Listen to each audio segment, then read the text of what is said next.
Mr. Speaker, thank you for the opportunity to make some comments on the statement before this House. It's unfortunate that the Deputy Minister for Finance has just left the chamber. We are debating the budget of the executive. The Minister for Finance is not here. His deputy was here. Right after his submissions, he's Nicodemously sneaked out of the chamber. We would have wished that he would be here to get feedback. And here is why. You know, sometimes when you are in government, you suffer from a certain disease. Any feedback that is given you, you think your job is just to defend. I was information minister. You think your job is just to defend and explain. Sometimes if you listen, you will get free advice that can help you to improve what you are doing. So it will be good that you bring him back into the chamber so that he can listen to the feedback that we are giving to him. He, for example, says that his justification for raising this 49 billion, this phantom 49 billion, is that in 2017 we mentioned arrears of 7 billion. What he forgets is that when we mentioned 7 billion, we did not proceed to adjust the fiscals with that 7 billion. We did not proceed to adjust the national account with that 7 billion and change the primary balance. We proceeded to say it will be audited, and thankfully, a good chunk of those claims were thrown away. What he has done differently, what he and his boss have done differently, is that they have proceeded to adjust the national accounts and adjust the primary balance for numbers that they themselves claim they have not audited. I'm happy he's coming back into the chamber.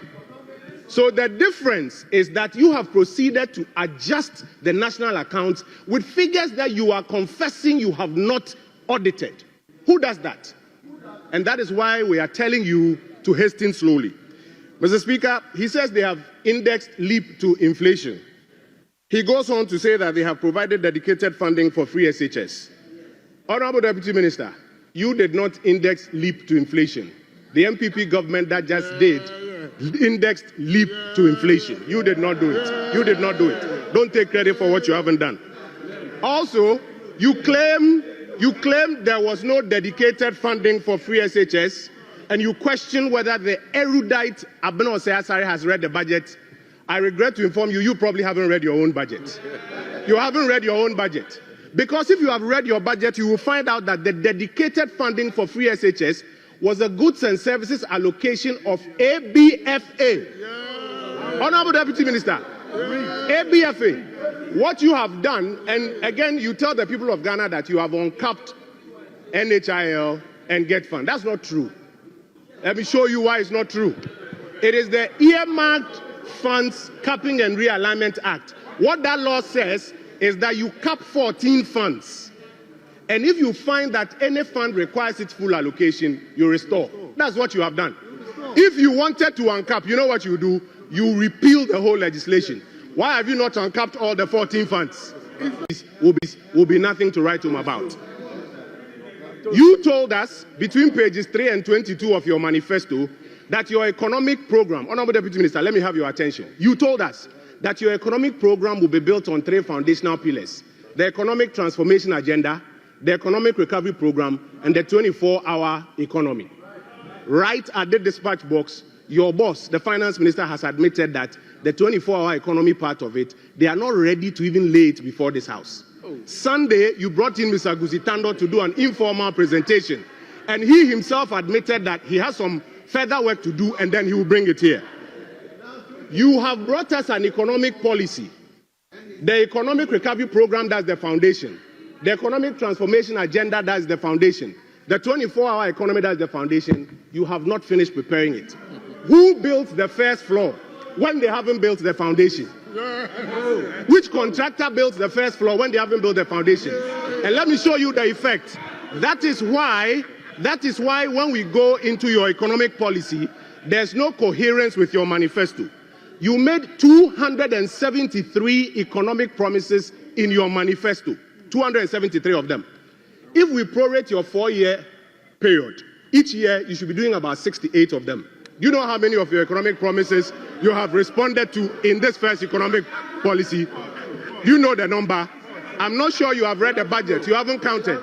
You have only responded to 25 of your economic promises. Mr. Deputy Minister, That is just about 36%. If you continue at this rate, by the time this year is over and by the time your tenure is over, you will be doing less than 20%. And let me tell you why. Because even when you roll out programs as government, not all of it succeeds. I've told you that we've been in government before. The MPP in the first year rolled out free SHS, 1D, 1F, 1 village, 1 dam. Even those ones that we started early, look at the challenges that we faced. And so, Honorable Deputy Minister, we are drawing your attention, this is free feedback to you, that you need to find more coherence between your economic policy and your own manifesto. Else, by the time your tenure is done, you would have disappointed yourself. The second point I want to draw your attention to is that your budget, even the one that you brought, your budget, it betrays your priorities. You see, like they say, don't tell me what your priorities are. Show me your budget, and I will see what you value. This budget that you have brought is a budget in which you have told us, first of all, that you value Ghanaian women so much that you are going to set up a bank for them, the Women's Development Bank. You have put $51 million allocation, 51 million cedis, 51 million cedis allocation in this budget for the Women's Development Bank. And then you have put 70 million cedis for research at Jubilee House. You see your priorities? The budget is beginning to betray your priorities.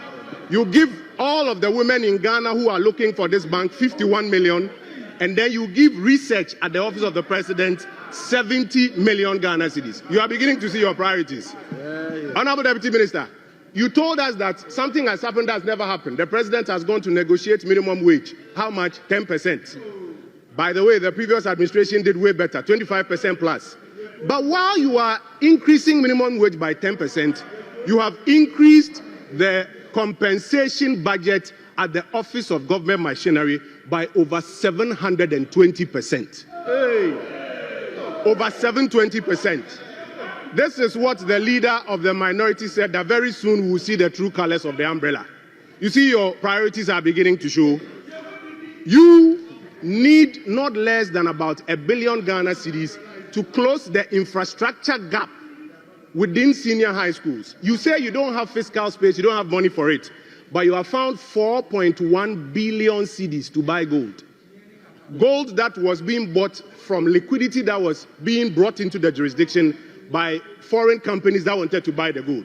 Now you want to take taxpayers' money, 4 billion Ghana cedis, to go and buy gold. Are you seeing your priorities now? You have made available 100 million Ghana cedis for capital expenditure at the Office of Government Machinery. What are you buying there? More cars or what? 100 million Ghana cedis for capital expenditure. And yet, you say to the young people of this country that there is no space. Paragraph 478. That's why I'm worrying whether you've read it. Paragraph 478. You say there's no fiscal space to recruit young people into the public service. But you find 100 million Ghana cedis for capital expenditure, to buy cars and other things. Are you seeing where your priorities are? If I take you into a further analysis of your own numbers, Honorable Deputy Minister, your own numbers. Like my brother John Jinapo used to say, Mr. Speaker, we have run the regression analysis and the correlation analysis on this side, and we know all the figures. I'm happy he's here in the chamber. Mr. Speaker, we have also run the analysis. If you look at compensation allocations, Honorable Deputy Minister, do I have your attention? You will find that for the Office of Government Machinery, you have allocated 2.7 billion for compensation. By the way, when it was 327, you used to complain and do press conferences. Now it's 2.7 billion. But what is even more worrying, the economic sector ministries, 7 of them, the ones that are responsible for generating growth, expansion of the economy and jobs for people, you have given them a paltry 2.2 billion Ghana cedis. You value Office of Government Machinery compensation more than 7 economic ministries. You were telling us a few minutes ago that Infrastructure is the most important thing. While you have made available 2.7 billion cedis for compensation at the Office of Government Machinery, Honorable Deputy Minister, if you check your budget, the numbers, do you know how much you have given for compensation for the infrastructure sector ministries? A paltry 700 million Ghana cedis. So your budget is showing your priorities. But even more importantly, I keep reminding you that the most important things that the people of Ghana are looking for, improvement in cost of living. Between the State of the Nation address and your economic policy and your budget, you have conveniently forgotten about them. You told us that you were going to use the special petroleum levy to cushion people who buy fuel from increased fuel prices. Between SONA, budget, and economic policy, you have conveniently forgotten about it. Today, you have increased the cost of gas, which is used for producing electricity, from $7 per MMBTU to $8 per MMBTU. You know what it means. What it means is that the cost of power produced is going up. Then to add insult to injury, you have added to it that every 3 months there will be adjustments in utility tariffs. So what is going to happen is that utility tariffs are going to go up every 3 months. Is this the reset that you promised the people of Ghana? You told everybody that food inflation was so high it needs to be dealt with. My uncle is here. He has rolled out an interesting program which looks very much like planting for food and jobs. You are going to give support to farmers to increase production. I'm giving you honest feedback. The outstanding items like porous borders, transportation challenges, liberalized pricing regime at our markets, the program that you are talking about doesn't address it. So food inflation, you have not done anything about it. Transportation. Today, the Minister for Transport is now asking transport unions that they should hold on with transport fare increases. Because you haven't, as a government, introduced any policy to deal with it, despite what you told the people of Ghana. And so, my brother, the economic policy you have brought, it doesn't respond to the key issues. Worse is that you have introduced new taxes that will worsen the cost of living. The growth and sustainability levy that you have introduced from 2026, 2027, 2028 is going to affect banks, non-banking financial institutions, insurance companies, telecom companies, breweries, oil marketing companies, companies and institutions registered under Sh0ck3d, electronic money issuers, and all other companies that are not within category A and B. I can give you a copy of Act 1095 by 5%. All these industries, they are going to pass the cost on to the average Ghanaian, and cost of living will go up. So the most important thing to the people of Ghana, cost of living, you have not tackled it. My final point, Mr. Speaker, and I'll take my seat. You see, when you gave all of these policies to the Ghana Statistical Service and the Finance Ministry people, they marked it. And they said that they project that it will lead to 4.4% growth in the economy. The economy that you said was criminally managed. The economy that you said was a crime scene. It did a modest 5.7. Remember that in the first 3 years before COVID, we were doing 7%. When the recovery happened, 5.7. All your programs put together, they are now telling you that it will do 4.4. Mr. Speaker, by our model, on top of the 5.7% this year, Ghana should be doing nothing less than 8% growth. This year, by our model. So, if you want to compare apples to apples, Honorable Deputy Minister, comparing apples to apples, your 4.4% compares to 8%. I have in my hands here the Deloitte economic forecast for 2025. It was issued in December. They said in December that when they look at the MPP's economic recovery program, inflation, following our disinflation trend, is supposed to be 11% this year. 11% this year.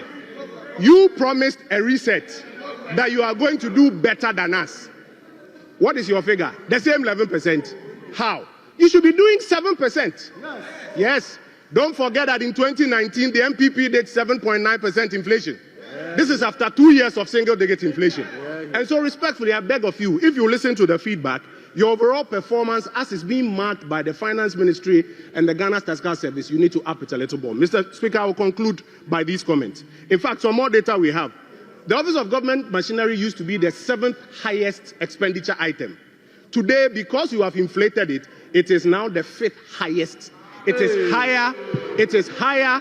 It is higher than local government. It's even higher than roads and highways. Mr. Speaker, to conclude, we call on our colleagues on the government bench, try and find coherence between your economic policy and your manifesto. Else, you may not hit 20% and you disappoint yourself. Number 2, go back into the budget and let your money follow where your words have been. The big things that will create growth and expansion of the economy, put money behind them. And Mr. Speaker, the very final point, it's not too late. You have some time. We have 3 weeks before appropriation. Just like how the finance minister came back to correct himself that he wants to amend the Income Tax Amendment Act to actually include betting tax, you can still come back and make corrections, and we in this mighty minority will support you to pass that budget. I thank you, Mr. Speaker, for the opportunity. Honorable members, we now listen to Honorable Atta Issah. I don't know why, but the indication here is that you have 5 minutes. Oh. He's an ordinary parliamentarian. Thank you very much, Right Honourable Speaker. Member, please, you may proceed. Thank you very much, Right Honourable Speaker. It is important to note that when it comes to lessons on managing the economy, the minority side or the MPP should be the last to offer such suggestions. Because the verdict on your 8-year mandate is what resulted into this number. The verdict onto the Ghanaian economy, how you performed, resulted into this number. I dare say the 2025 budget is the most well-received budget if you follow various stakeholders in our Ghanaian economy. This is because the preparation of the budget 2025 was preceded by 4 major activities. First of all, we did the National Economic Dialogue. This side, that is criticizing the output of the various aspirations of our people, they didn't go and participate in the National Economic Dialogue. We also did the National Education Forum. We also did meeting traders by the Finance Ministry, and then the popular youth engagement on the expert platform. Mr. Speaker, it is important to also note, it is normally observed, if you look at previous or historical trends, that when a new government comes, having subjected us to economic hardships like this, where incidence of poverty is 23.4%, what it means is that 1 out of every 4 Ghanaian is very poor in Ghana as we speak. When you inherit an economy like this, what finance minister across the world would have done would be cost burden sharing or cost sharing. However, this budget seeks to shift away, putting the burden on the ordinary Ghanaian into that of production. And I think this is one of the innovative ideas. It is also important to note, Mr. Speaker, the MPP, when you talk about public debt accumulation, they go and hide behind dollar. They do it in dollar rated and say that the NDC government added this amount in dollars and they added this amount in dollars. It is important to know when you look at IS 37, in reporting standards, you use your functional and presentation currencies in reporting your debt stock and not the dollar or the foreign debt component. Mr. Speaker, in 2015-2016, an asset quality review was done by the Bank of Ghana and the IMF, where it projected that the total depositors amount that was at risk as a result of poor banking supervision, poor corporate governance strategies employed by the banking sector, we needed 9 billion Ghana cedis to recapitalize our banks. Due to the cruel and the bad governance these people inflicted on the Ghanaian populace, we were subjected to pay through the taxpayer 30.3 billion Ghana cedis. Yet, we still need 10 billion Ghana cedis to recapitalize a banking sector that needed only 9 billion. Mr. Speaker, the purpose of creating the NIB and then the ADB was to support agriculture and commercial activities of Ghanaian sector. as we speak, we need 2.2 billion Ghana cedis to recapitalize those two indigenous banks. It is important to note that the current participation rate of Ghana local banking sector is less than 10%. These people came and collapsed all indigenous banks, and yet they have the audacity to offer superior suggestions. Your superior suggestions landed you with 88.6. Your superior strategies landed you with a micro minority. Mr. Speaker, because of time, let me come to the real sector development. The former finance minister, I wish he was here, Honorable Opong Nkrumah, for purposes of education, GDP growth has never been a welfare indicator, and let's not repeat that at all. One thing that you should always focus on when you are talking about the GDP is the drivers of growth. Let's ask ourselves, what is the drivers of the 5.7%? It is mainly the Galamsey economy. When the government statistician came here and I asked what was the end year GDP rate, he said 5.7%. And I asked for the source of the growth, and he said it was as a result of the service sector and that of mining and quarry. Galamsey that resulted into the 5.7%. Mr. Speaker, it is also important to let me land on the external sector. Mr. Speaker. The MPP were so quick to celebrate the 4 months of import cover, as was presented by the finance minister. But what they forgot to understand was that you did a 37% cut on the external bondholders to our external creditors. 37% on their principal.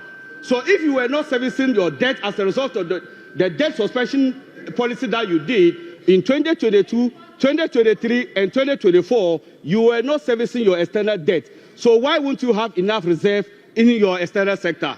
So it is not enough for you to say that because you can cover 4 months of import cover means you were doing any superior management of the Ghanaian economy.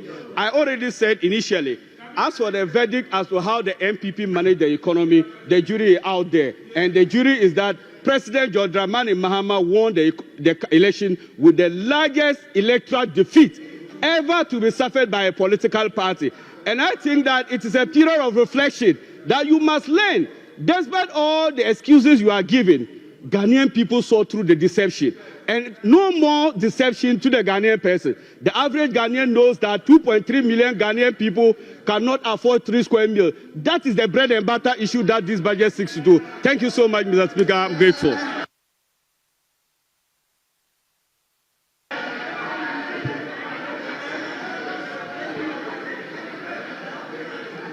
Honorable members, honorable members,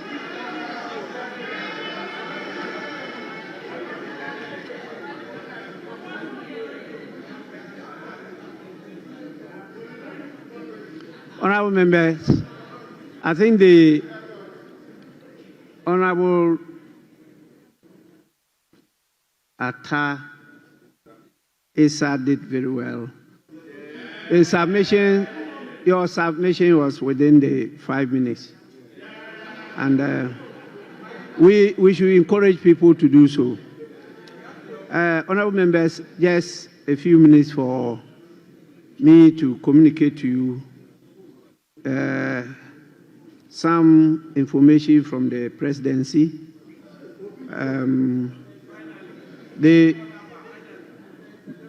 You may be misinformed. The first one